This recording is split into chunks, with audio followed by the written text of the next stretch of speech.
El video en realidad lo que quería trabajar era los intereses por debajo de las posiciones, digamos. Estaba centrado en eso. Me da la impresión que si el video hubiera seguido, el que hubiera dado las alternativas de solución hubiera sido el negociador. Suponete, hubiera propuesto él, bueno, ¿qué les parece si fulanito le vende a tanta plata y menganito se queda como gerente?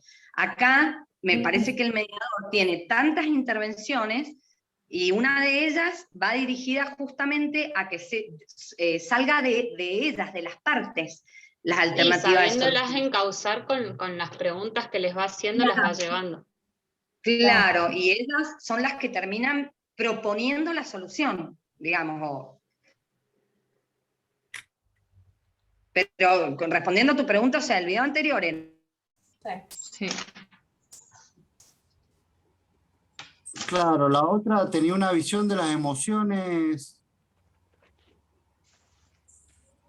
Las emociones son comunicación, o sea, la otra, la que no es la de Harvard. Eso es lo que yo tengo anotado. Emoción, complicidad. Puede ser eso. Sí. Ahí está Antonio.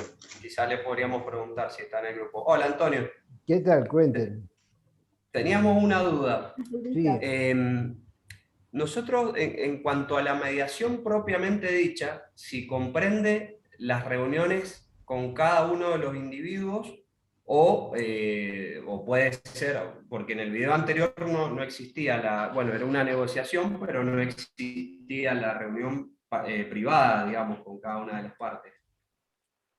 Y entonces la pregunta es...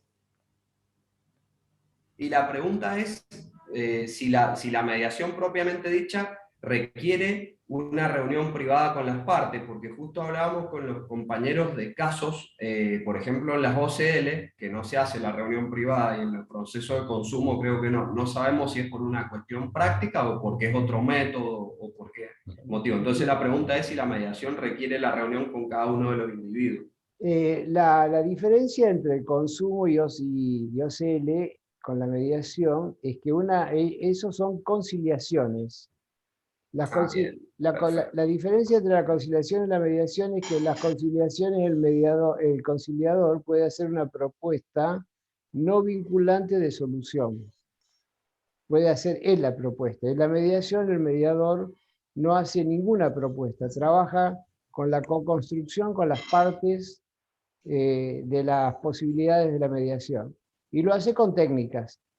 Y los métodos pueden ser una reunión conjunta, pero si hay mucha animosidad o hay situaciones muy encontradas, pasa privada y genera un clima de confianza más directo, más empático y interaccional con cada parte, con la misma respeto y con la misma imparcialidad.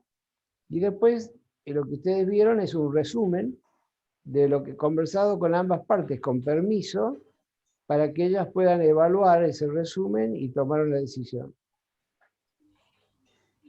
Antonio, y otra pregunta. ¿La mediación arranca con las dos partes y el mediador? ¿No hay primero una parte donde el mediador tiene entrevista individual y después todo junto? Arranca los tres juntos y después puede darse la opción de tener esos espacios por separado. Depende un poco de cómo se instala legalmente la mediación. Hay sistemas que establecen que las partes son enviadas desde un lugar, desde un centro que deriva, y las partes llega una y después se notifica a la otra y caen. En la mediación netamente privada, que es la que yo hago en Mendoza porque no hay ley de mediación, generalmente quizás hago una exploración preliminar con las partes para ver cómo está la situación, porque no es fácil, cuando vienen por derivación, porque hay una ley que los deriva obligatoriamente, es una cosa. Ellos llegan a la mediación y el mediador explica. Como pasa en el caso de familia. Claro, como pasa en el caso de familia.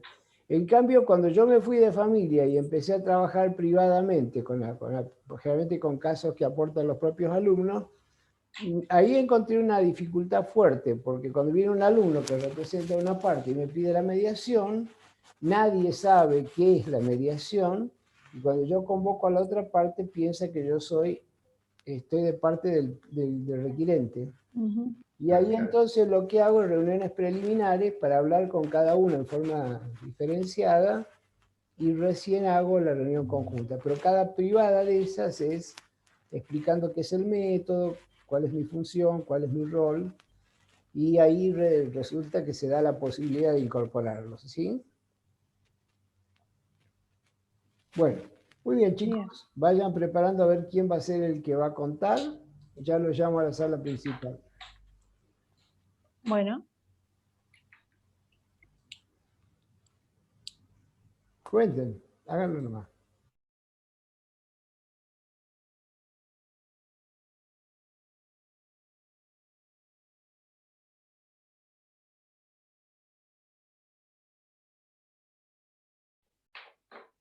acá estoy en otro grupo. Antonio me llevó con ustedes a otro grupo, creo.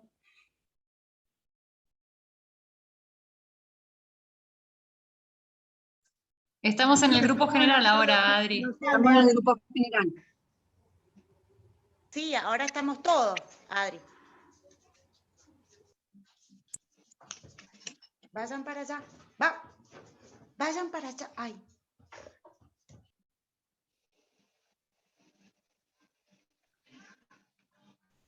Antonio, creo que estás hablando con el micrófono silenciado. Sí, la verdad que parezco un estúpido hablando sin que me escuchen. Digo que no se han aburrido, porque se corta la comunicación, se cortan los videos, no los encuentro, vamos para allá, venimos para acá. Está movida la cosa. Bueno, a ver, cuenten. Sí. ¿Qué descubrieron? ¿Vamos por grupo? Sí, vamos por grupo, pero por donde quieran empezar. Vamos. Bueno, ¿empezamos nosotros el 3? Adelante. Bueno. Bueno, la consigna era la diferencia que notábamos entre la primera, que era con una negociación, y la segunda situación donde intervenía un mediador. Ahí está. Bueno, nosotros advertimos que en el caso del negociador, puede haber sido también porque lo que se quería tratar era los intereses detrás de las posiciones y nada más, pero lo que advertimos era que simplemente se limitaba a través de reuniones privadas a que las partes pudiesen manifestar sus intereses detrás de las posiciones. Si bien el video después se cortó, supusimos que incluso las alternativas de solución las iba a dar el negociador y no las partes.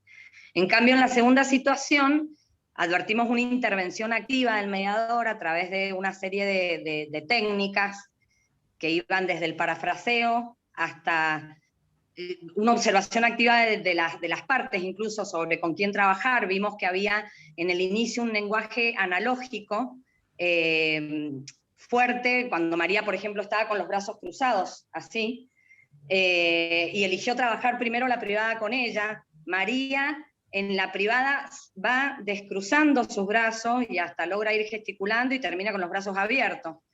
Tamara tenía las piernas cruzadas, y bueno, todo esto en la privada se va trabajando, tiene estas intervenciones. Bueno, primero informa quiénes son las partes e informa las características del procedimiento, que además lo respeta, porque habla de la confidencialidad, que la respeta y la valida cuando después le pide permiso a las partes para decir lo que habían hablado en privado. Logra, o por lo menos tiene intervenciones para que sean las partes, fueron ellas las que encontraron y explicitaron las alternativas de solución. O sea, el acuerdo, realmente la solución viene dada por las partes. Está atento a cómo se sienten las partes. También cuando logra, lo interesante también que nos había llamado la atención, es que cuando las partes lograron acuerdo sobre determinados puntos, cierra ahí, de manera de preservar ese acuerdo, y sobre lo que no se acordó lo deja para una próxima reunión. Bueno, todas esas intervenciones activas del mediador vimos, también que trabaja esto, no solo los intereses, sino la empatía, el cambio de roles, el que se ponga en el lugar del otro. De hecho, al final, cuando se reúnen, incluso hasta cambia sustancialmente la comunicación directa entre ellas. Tamara le logra preguntar qué quiere a María. María puede decirlo y hasta agradece el reconocimiento de Tamara. Hay una transformación en la comunicación a partir de las intervenciones del mediador. Muy interesante el grupo 3, muy interesante. Están empezando, como a mí me gusta la enseñanza, ¿no? Están detectando ustedes por sí mismas cuestiones que después cuando le demos forma teórica les va a resultar muy fácil de entender. Vamos al grupo que No, al quiere. grupo 1. Grupo 1, vamos, escuchame. Bueno, coincidimos básicamente en todo lo que dijo la doctora Martínez. Lo que vimos en la mediación. Se fue el doctor, no me va a escuchar. No, mi amor, lo que pasa es que necesitamos... Está haciendo un juego. Está haciendo el juego de la otra vez. No solamente no te quiero escuchar, sino que te quiero ver. Pero tengo los anteojos tan sucios que si no le pongo el líquido... y los No líquidos, se pierde de nada. No se pierde de nada. Ojo, yo no estoy de acuerdo con vos para nada. Esa cola de caballo te queda muy bien. Bueno, sigue adelante. Bueno, lo que vimos en la mediación puntualmente es que ambas partes comienzan con la posición de cada una. No se ven los intereses de ella. Las posiciones que obviamente son excluyentes una de la otra y que hay una total pobreza del nivel de negociación. Entonces ahí el mediador es cuando, decide hablar con cada uno de particular, porque lo que quiere es buscar justamente los intereses, pasar de lo que son las posiciones a los intereses, es decir, los temores, las pasiones, por qué ellas deciden o por qué cada una tiene esa posición respecto de la otra. Otra cosa que vimos es que al estar con ellas en forma particular, las trata de hacer sentir cómodas, porque le preguntas, ¿vos cómo estás? ¿Estás bien? ¿Estás cómoda? ¿Le sirve agua? Como si hubiera tenido un café, quizás hasta le serviría un café, porque esos ofrecimientos hacen que la otra parte se sienta más cómoda, como que sea una charla de café, y no una negociación, ¿sí? Le pregunta, aparte de de sentirse cómoda, le pregunta por los intereses futuros, o sea, cuáles son sus proyectos respecto a lo que quiere hacer con respecto a la compra. Le pregunta por las alternativas que ella podría llegar a ver en caso de la compra o de la venta. Y otra cosa que nos pareció muy importante, es que hace ver cuáles son las cosas positivas de la otra parte, preguntándoles, a ver, ¿por qué no te pones en el lugar de la otra? Y a partir de ahí, poder llegar a la conclusión. Es como que el mediador, con todas estas preguntas, las va guiando a que ellas lleguen a la conclusión de ver las cosas positivas y de ver distintas alternativas para poder llegar a un acuerdo. Buenísimo, perfecto. Muchísimas gracias. De nada. ¿Quién más sigue? Nosotras somos del grupo 5. A ver, grupo 5, vamos. Bien, bueno, con mis compañeras compartimos mucho, lo que dijeron los dos grupos anteriores.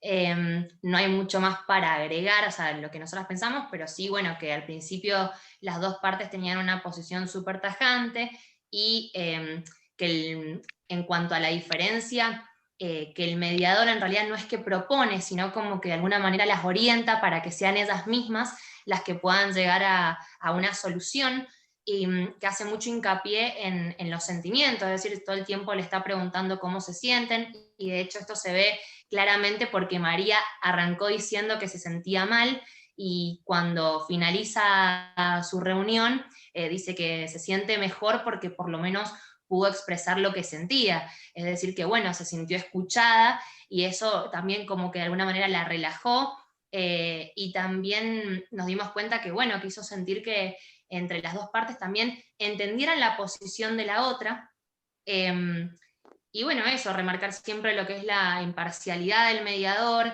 estar atento a las necesidades de las dos, y que ellas mismas solitas sean las que propongan opciones y puedan llegar a un acuerdo.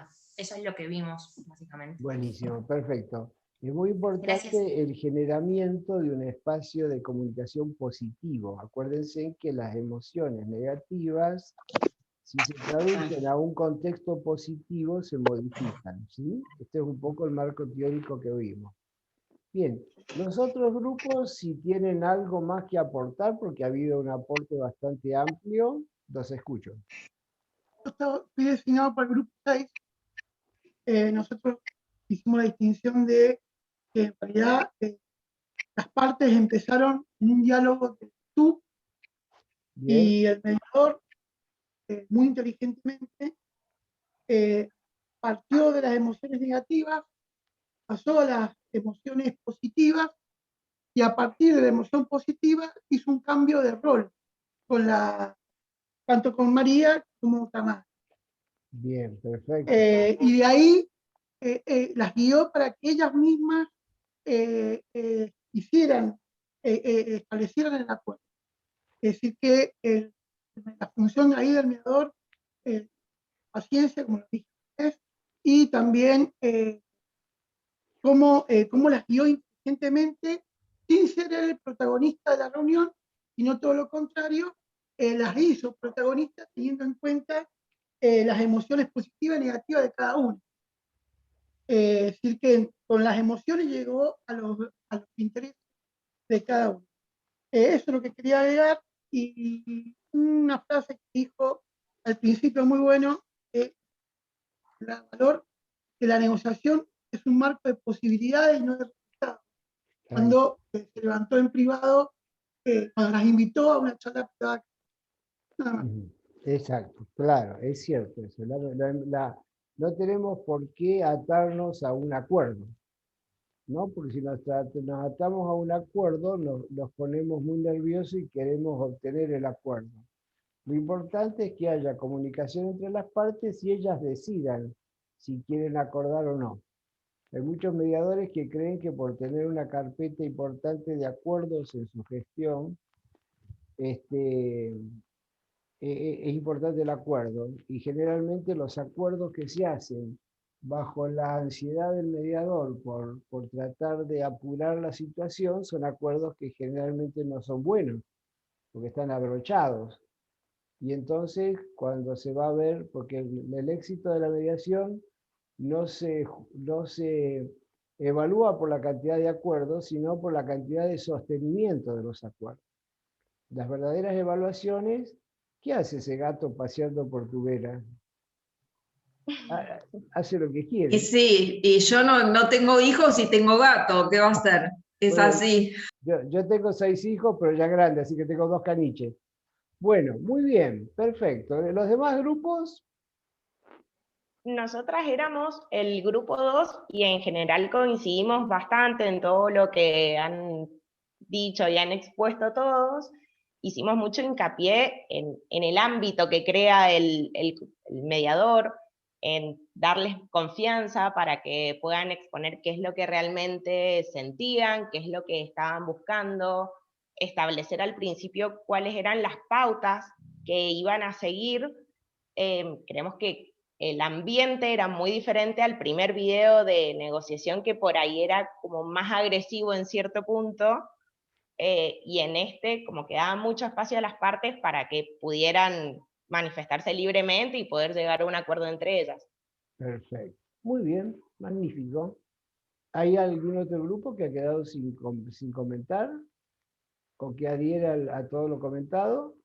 Bien, perfecto. Ahora vamos a ir a ver un poquito ya la parte teórica de todo esto, ¿sí? Veamos. Primero vamos a compartir pantalla. Vamos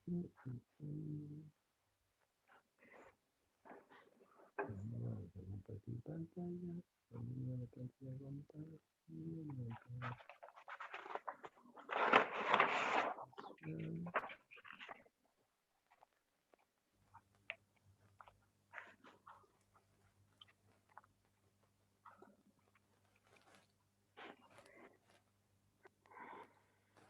Téngame un poquito de paciencia.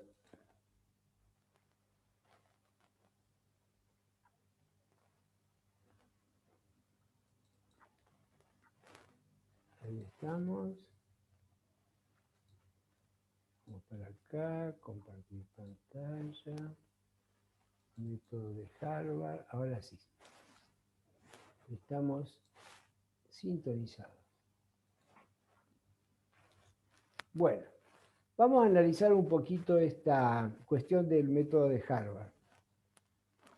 El método de Harvard comienza, como ustedes ya lo han detectado, por las posiciones de las partes. Las posiciones son la puntuación semántica, la explicación, el significado que le dan al conflicto.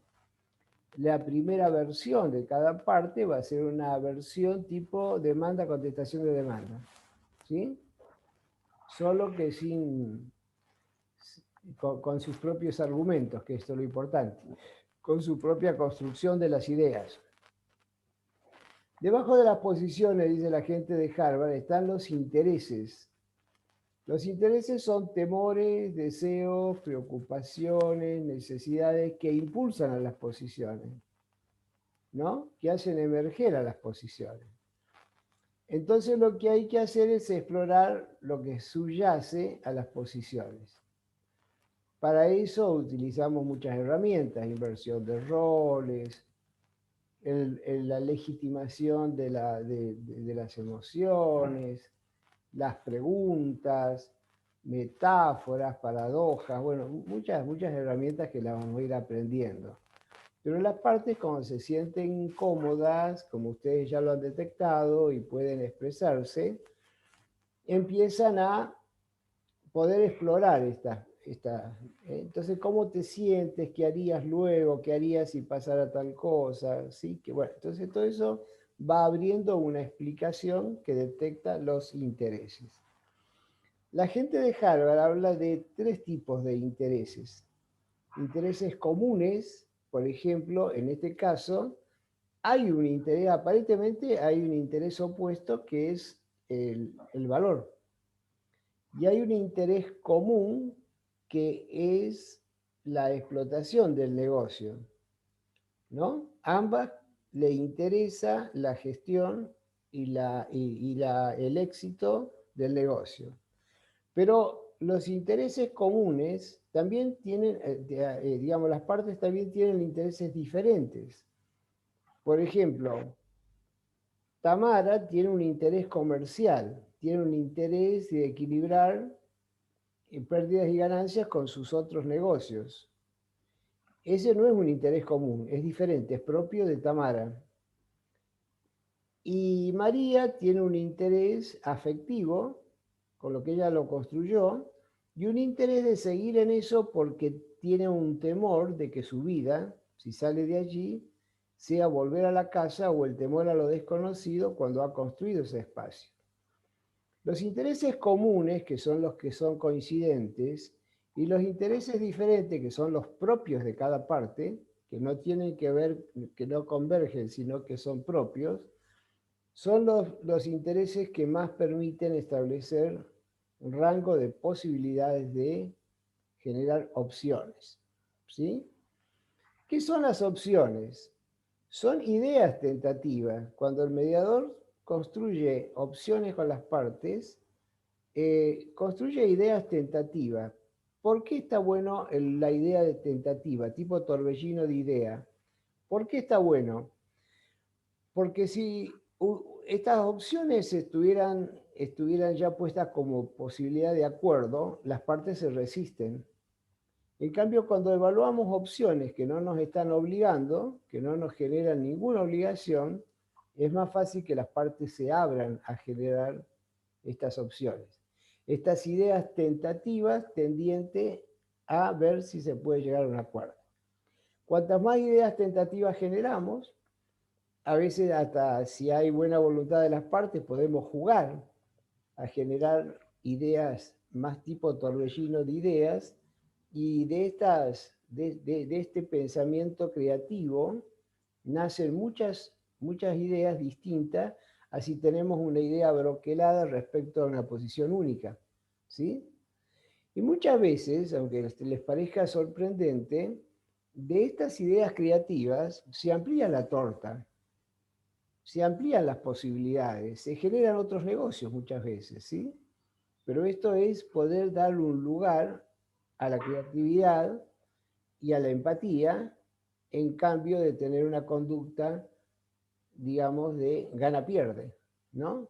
Por eso estas negociaciones se llaman negociaciones gana-gana. Obviamente, si ustedes tienen que resolver un problema de un mutuo, para los que no son abogados, un mutuo es un préstamo, un préstamo de dinero, por ejemplo. Ahí tienen que regatear, ¿no? O sea, te doy tanto, tal plazo, lo mismo que el cobro de un alquiler. En esto quizás se va a una negociación más distributiva que colaborativa, porque hay un regateo, un valor. Pero fíjense que aún en el regateo del valor del precio del negocio, detrás había muchos intereses en juego que pudieron combinarse. ¿Qué más dice la gente de Harvard? Cuando generamos estas ideas tentativas, acuérdense, estas opciones que pueden ser, que serían, digamos, las posibilidades que se obtienen de combinar los intereses generados. Entre los intereses propios y los intereses comunes, intentamos generar opciones. Por ejemplo, el mediador pone a María en la cola de las personas que tendría que buscar Tamara en el mercado. ¿Ven? Eso es un planteo metafórico del mediador que intenta poner a María en esa fila de personas, porque el mediador tiene en su idea la hipótesis de que la importancia de María para seguir ahí es muy grande. Entonces, utiliza estos métodos metafóricos para que Tamara pueda, si le interesa, pensar en esa opción. Ahora, cuando tenemos generado las opciones, acuérdense que no son acuerdos, son meras ideas que están flotando, hay que de alguna manera anclarlas. Y ahí aparecen dos aspectos muy importantes, que son los criterios objetivos y las alternativas. Esperen un... ¡Ay! Acá está. Me cayó el mouse. Ahí está. Me cayó el mouse y se lío con esto. A ver.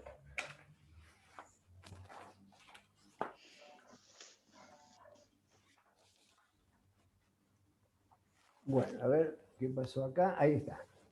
¿Ven? Criterios objetivos y alternativas.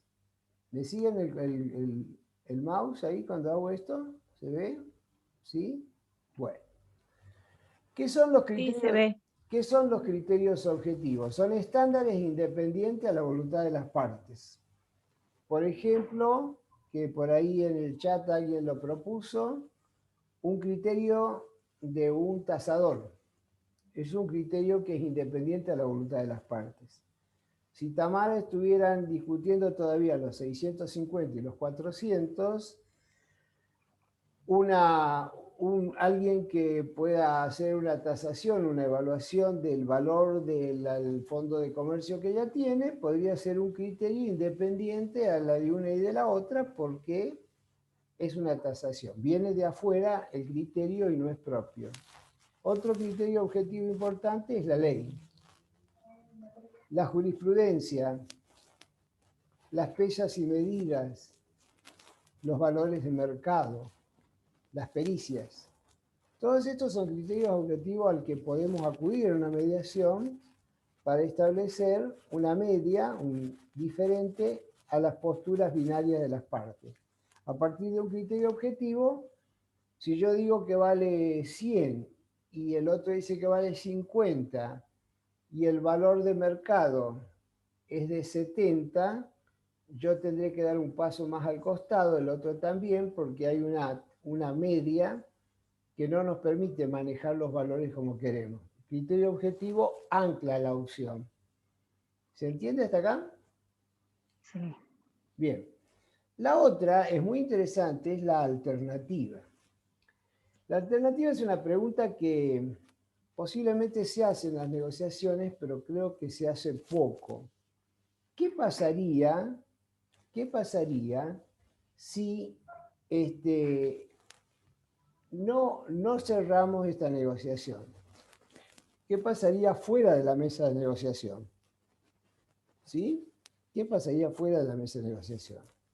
La alternativa permite analizar si yo tengo fuera de la mesa de negociación algo mejor que lo que estoy negociando, o mejoro lo que estoy negociando, o me voy de la negociación. En cambio, que si lo que tengo afuera es peor, entonces yo ahí me conviene quedarme en la negociación. Esta comparación, muy inteligentemente traída por el esquema de Harvard, es muy fuerte al momento de negociar, porque plantea el PAN, la peor alternativa al acuerdo negociado, o la mejor alternativa al acuerdo negociado que hay, y que permite verificar si estas opciones, en qué lugar estoy parado en estas opciones. Le voy a poner un ejemplo. Supónganse que yo estoy negociando con Juan Pérez, ¿sí? Y en función de esa negociación, Juan Pérez me paga una deuda de 100.000 pesos. ¿Sí? ¿Me siguen? Bueno, una deuda de 100.000 pesos. Cuando yo me pongo a charlar con Juan Pérez, porque yo lo voy a trabajar a esto desde un punto de negociación colaborativa, le digo, Juan, a ver, contame qué te está pasando para no pagarme, y yo te cuento lo que me está generando a mí tu deuda. Con Juan tenemos una relación comercial importante, a mí me gusta mantener esa relación, no quiero confrontar. Yo tengo un cheque que ha sido rechazado de Juan. Entonces Juan me dice, mira Antonio, con la pandemia estoy en situación casi de pedir por lo menos de hacer un concurso privado, qué sé yo, estoy enloquecido. Estoy pidiendo que me esperen. No puedo pagarte la deuda, porque tengo que indemnizar a los empleados, porque tengo acreedores con privilegio, porque entonces no podría pagarte la deuda, porque estaría afectando al conjunto de la gente que debo, lamentablemente. La pandemia, más allá de mis ganas, me dejó en esta situación.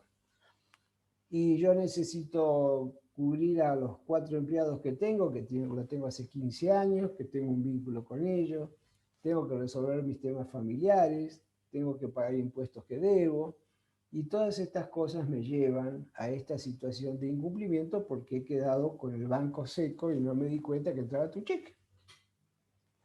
Y yo le digo, bueno, mira, yo te entiendo, mi situación es que este dinero yo lo tenía destinado a un hijo que viaja a Alemania y que estaba juntando los dineros para que pudiera ver si puede obtener una beca. Y bueno, este dinero era importante dentro del cúmulo de dinero que tengo que generar, y esto me genera un problema. Entonces, en función de estos intereses, Juan me dice, bueno, mira, Antonio, yo puedo ofrecerte varias opciones. Te puedo ofrecer no sé, te lo puedo pagar a 12 meses sin interés. Si vos me haces una quita del 50%, te lo puedo pagar en forma inmediata. Y si no, te puedo dar un valor de mercadería que tengo en frío, que más o menos podría andar un poquito más del 50% de esta deuda. Ahí tengo 3 opciones, ¿verdad? Entonces, vamos a ver qué pasaría fuera de la mesa de negociación. Fuera de la mesa de negociación yo tengo un cheque rechazado. ¿Qué genera la posibilidad? ¿Cómo se cobra un cheque rechazado por un banco? A través de un... A ver, abogado. Juicio ejecutivo. Juicio rápido. Una acción Otra vez un juicio ejecutivo. Bueno, supuestamente rápido, supuestamente. Bien. Sí. Entonces, ¿qué es lo que tengo mejor? Hacerle juicio a Juan, que seguramente lo voy a ganar porque no necesito demasiadas pruebas, es concreto, directo, salvo que él le siente una excepción, que tampoco es posible, lo gano al juicio este, ¿sí? Esta alternativa es mejor a las opciones que tengo en la mesa. No. Y depende de si Juan tiene bien. Bien. Claro, si se puede cobrar, sí. Claro. Me está diciendo que está el concurso. ¿De qué me sirve tener una sentencia positiva a mi favor si no la puedo cobrar? La colgás en un cuadrito. Claro. Bien, perfecto. Entonces, ¿a dónde me quedo? ¿Afuera o adentro? Adentro. Adentro. Entonces, ¿qué tengo? ¿Un pan o un man? ¿Una peor alternativa afuera o una mejor alternativa? Un pan. Un pan. Perfecto. Cambiemos a Juan. Vamos a sacarlo a Juan y vamos a ponerlo a Vila.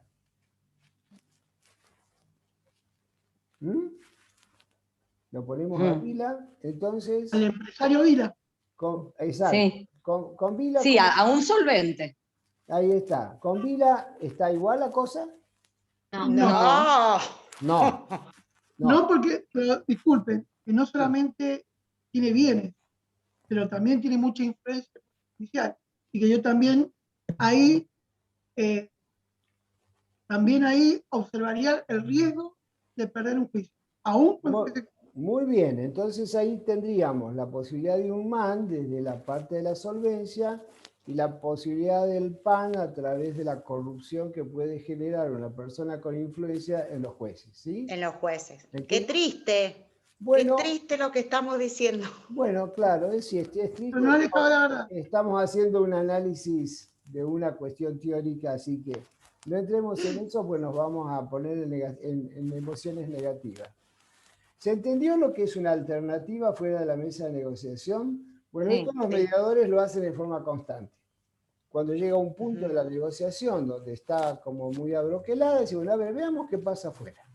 Y cuando mostramos lo que pasa afuera, mis estimados colegas, se mueven muchísimas cuestiones que no se quieren decir ni pensar. En una privada, sobre todo, no en conjunta porque empieza el picoteo, ¿no? Entonces, en una privada analizamos las alternativas fuera de mesa. Cuando analizamos las alternativas, no es para quedarnos... Si la alternativa es mejor, habilita la posibilidad de mejorar la opción, ¿no? Con la parte dice, bueno, y la verdad es que afuera tengo una mejor, la otra parte tiene una mejor alternativa. O digamos, perdón, afuera yo tengo una peor alternativa. ¿Y cómo la podés mejorar? Para que la opción sea mejor que lo que está afuera. Entonces ahí se provoca el aumento de las posibilidades. Que había cierta resistencia, se amplía la posibilidad de negociación. Y finalmente, a través de todo este proceso, se llega a una propuesta y esta propuesta se vuelve a pasar por el filtro de las alternativas. Y si realmente ambas partes están de acuerdo y han llegado a esta propuesta, como llegó Tamara y María, con total convicción, estamos cerrando con acuerdo. Y si sigue habiendo una mejor alternativa para alguna fuera de la mesa de negociación, cerraremos sin acuerdo. Este es el esquemita de Harvard. Este es de los 5 elementos, porque hay 2 elementos más que se suman años después que yo hice la formación, que son la emoción y la relación. Trabajar sobre las relaciones y reconocer las emociones, ¿no? Y un poquito está reflejado también en el video según como ustedes lo han podido apreciar. ¿Sí? ¿Alguna pregunta?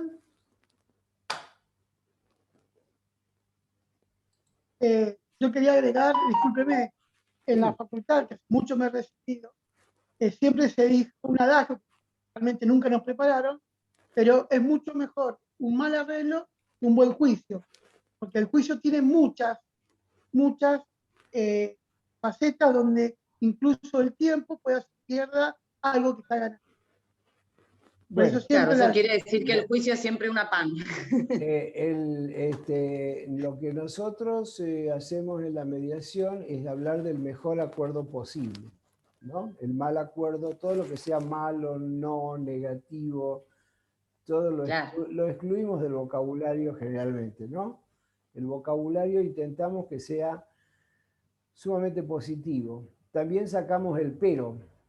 El pero es una alocución que hace pensar que te escuché hasta acá porque soy bueno, pero ahora... Pero sigo con mi posición. Ahora viene lo importante, que es lo que yo digo, ¿sí? Sigo con mi posición. Bueno, muy bien. 17:45.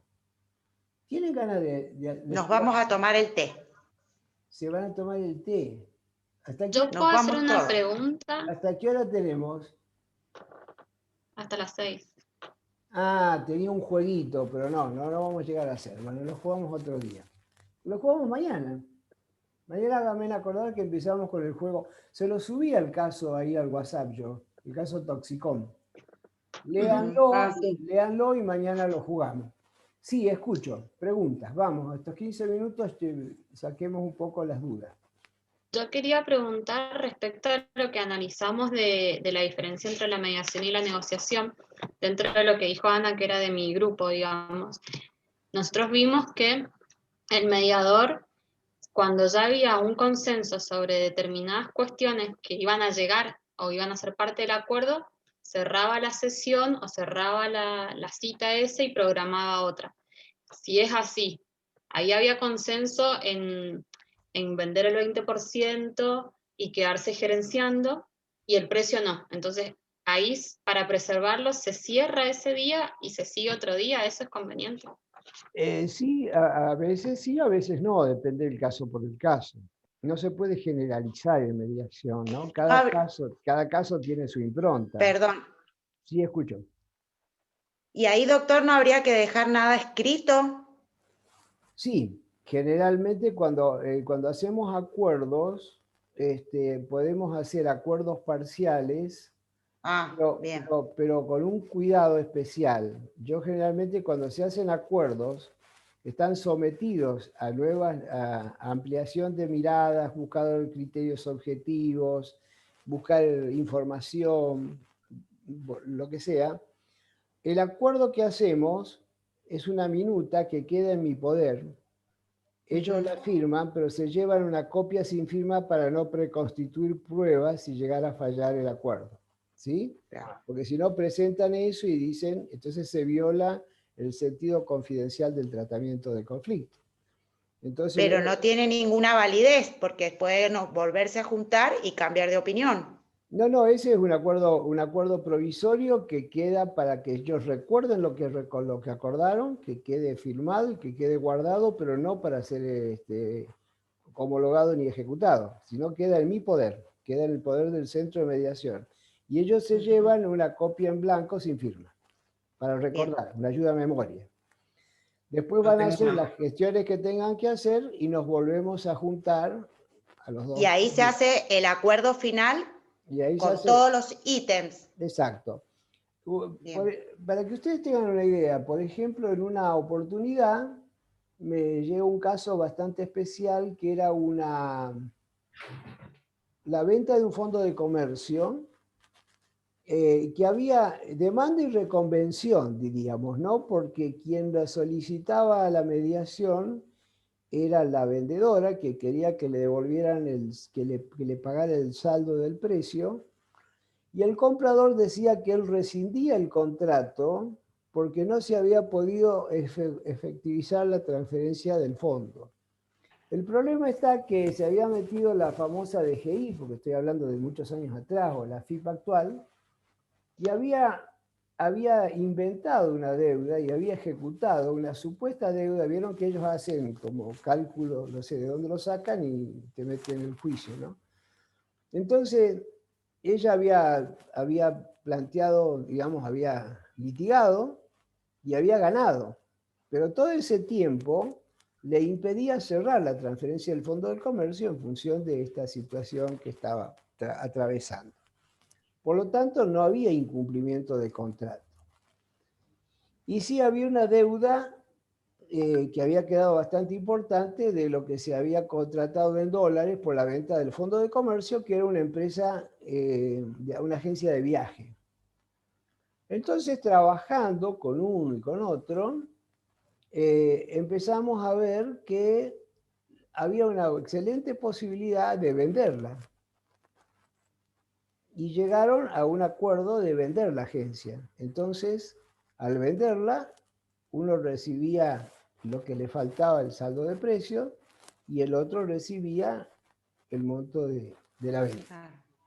Pero faltaba el IATA, creo que se llama IATA, sí, que es una autorización internacional para operar como agencia de viaje en el exterior. Y había que terminar la cuestión de tribunales y había que terminar la transferencia, aunque podía dejarse sin efecto la transferencia a través de otros mecanismos. Para hacer todo eso, las partes tenían que hacer gestiones. E inclusive me llamó la atención porque el vendedor y la vendedora, dos muy buenas mozas personas, el vendedor muy apuesto, la vendedora preciosa, decidieron hacer todas estas gestiones juntos. Se enamoraron. Yo nunca pude encontrar, y como mediador tengo que ser cuidadoso en mis preguntas, no puedo ser intrusivo, pero mi parte cholula estaba interesadísima, ¿no? Y yo me di cuenta que había existido no el enamoramiento ahí. Un touch and go. Al vender el Fondo de Comercio y al comprarlo, ella se quedó para ayudarlo e indicarle cómo manejar la gestión. Y ahí pareciera ser que hubo un vínculo importante que se rompió, y al romperse el vínculo apareció la demanda de uno y la demanda del otro. Debajo de eso, que nunca se explicitó, estaba un romance y el rompimiento de ese romance que llevó al conflicto. Por lo tanto, cuando hicieron todas esas gestiones, se volvieron a juntar. Mi mente cholula me genera la idea de que hubo nuevamente un reencuentro. Pero cuando terminaron y firmaron el acuerdo, pasó lo siguiente. Estábamos en Buenos Aires, con 2 grados bajo cero, y ya estábamos poniendo los nombres, las firmas, definiendo todo, y de repente no sé qué le dice ella y qué le contesta él, y se meten los abogados y empiezan a gritar. Yo decía, pero estamos todos locos, hemos trabajado casi 5 reuniones y ahora se están gritando. Y yo quería calmar la cosa, pero no, eran gritos, golpes en la mesa, una discusión enorme. Entonces abrí la ventana que daba a la calle Corriente y entró un golpe de frío helado. Y entonces empezaron a calmarse y me decían cerrar la ventana. Yo en manga de camisa, después me pegué una gripe de aquella, movía la celosía y decía, el herrero no sé qué cosa, mentira, lo que estaba haciendo era congelarlos. La única forma de congelarlo era con frío, porque a mí no me alcanzaban las palabras y los golpes en la mesa porque se calmaran. Cuando estaban todos bien congelados y se habían callado, yo estaba más congelado que ellos, cerré la ventana y le dije, caramba, después de todo el esfuerzo que hemos hecho, ¿qué es lo que está pasando? Y no, Antonio, lo que pasa, bajaron el tono, se sentaron. Efectivamente, lo que había era que se estaban despidiendo definitivamente. Eso es el pensamiento del mediador cholulo. No estaba en la mesa, pero tampoco te podía meterme en eso. Al estarse despidiendo, empezaron a poner cuestionamientos de nuevo y armaron una rosca. Cuando se calmaron, volvimos a revisar estos conceptos y cerramos el acuerdo. Eso muestra un poco que los andaniveles de los conflictos, cuando lo exploramos desde este ángulo, son muy amplios, muy amplios. No hay un patrón, no hay cada conflicto es un mundo, o como cada persona es un mundo. Entonces, entrar en esas variables es lo apasionante, ¿no? Es como un desafío constante en cada intervención, porque ahí hay diferentes situaciones humanas, pero hay que pensarlo desde un lugar de un humanismo muy profundo y de mucho respeto a las cosas que le pasan a las personas y que lo llevan al punto de conflicto.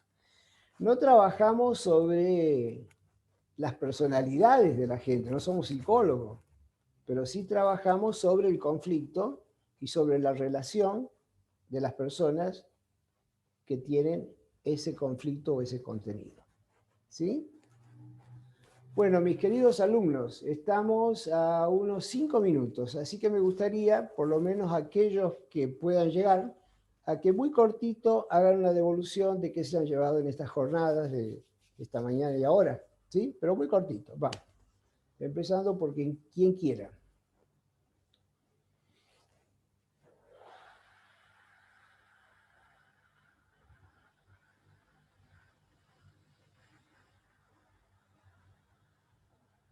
Bueno, yo puedo decir que después que dije que era muy mental esta mañana, igual me quedé pensando, claramente.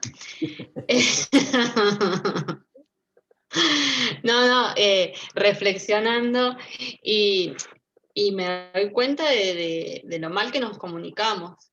Me incluyo, no sabemos decir las cosas y por ahí el conflicto no está dado en la cuestión en sí misma, sino en que no sabemos comunicar la necesidad al otro. Bien. Y eso me lo autorrefiero también. Perfecto. Bien, de acuerdo. ¿Qué más? Allá veo un integrante montado a la madre.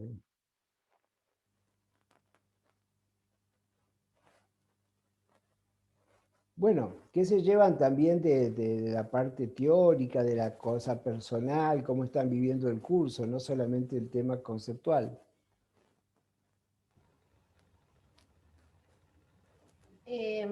A mí me ha parecido muy llevadero, porque eran muchas horas, no me copa mucho esto de la virtualidad tantas horas, y la verdad que ha sido súper llevadero, no se ha sentido pesado el tema de poder hacer trabajos grupales y los videos, así que ha estado muy buena la dinámica. Bien, pero te llevas buena dinámica. Bien. Sí. ¿Y vos, Agustina, qué te estás llevando?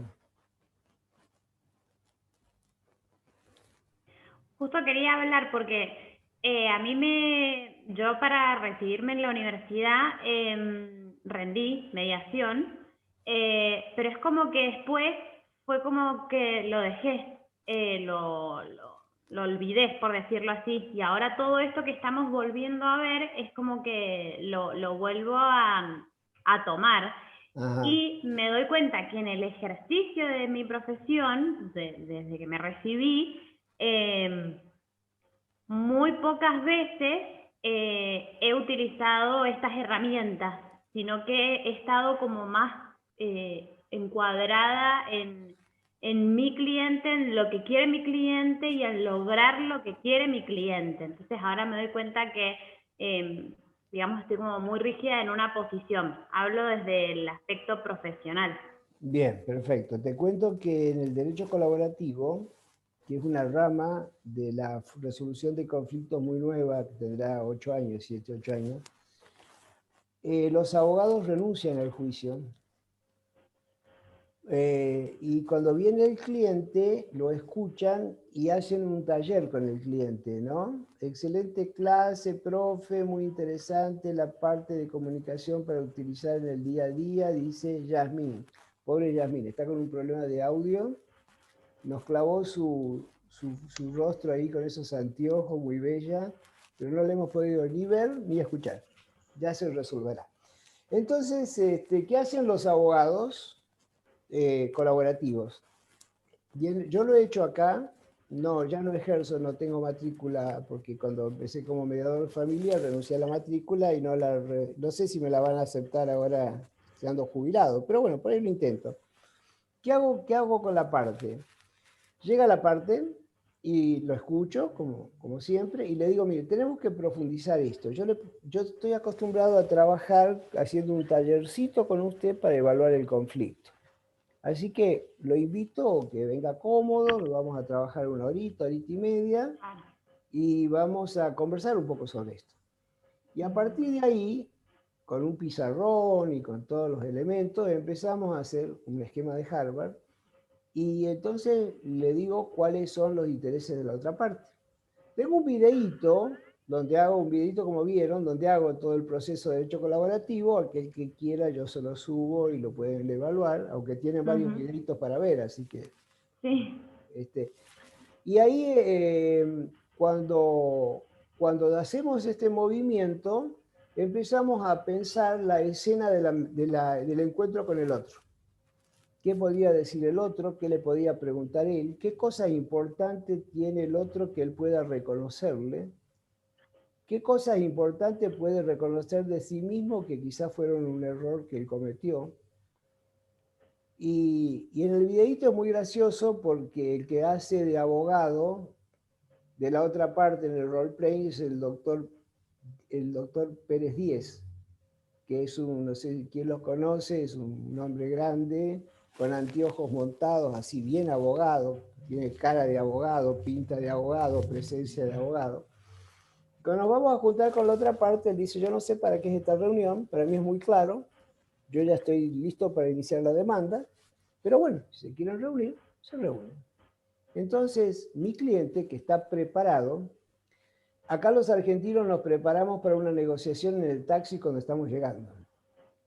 En Estados Unidos se toman semanas para prepararse para negociar. Van muy informados del otro, muy informados, y de lo propio.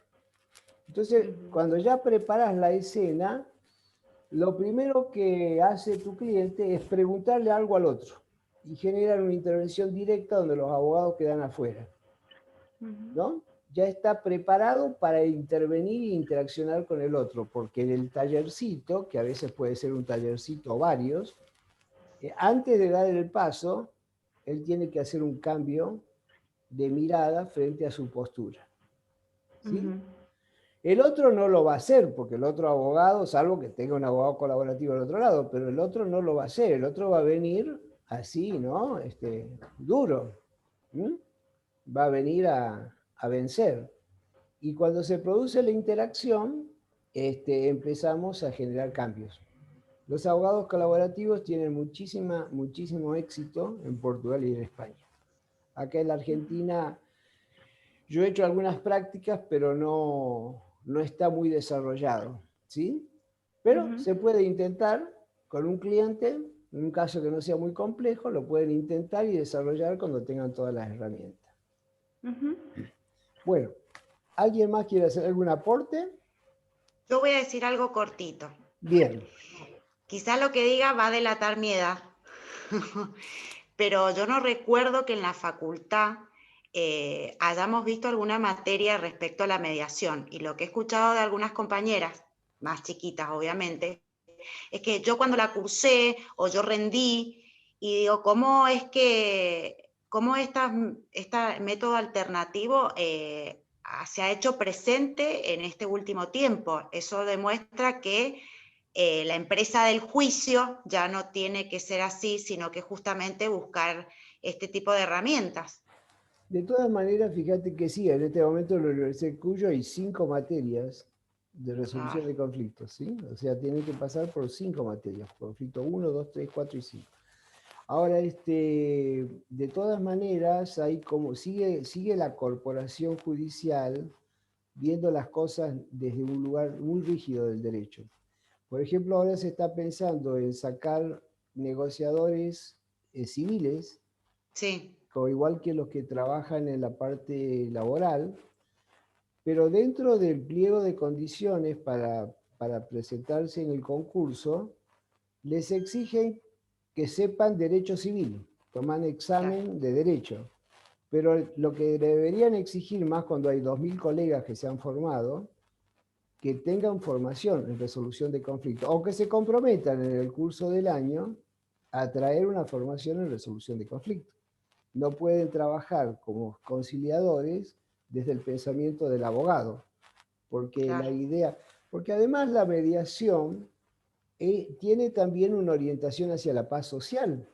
Si realmente se implementara y la gente pudiera transitar por procesos de esto, se llevaría un mensaje que acumulado implicaría un mensaje social, ¿no?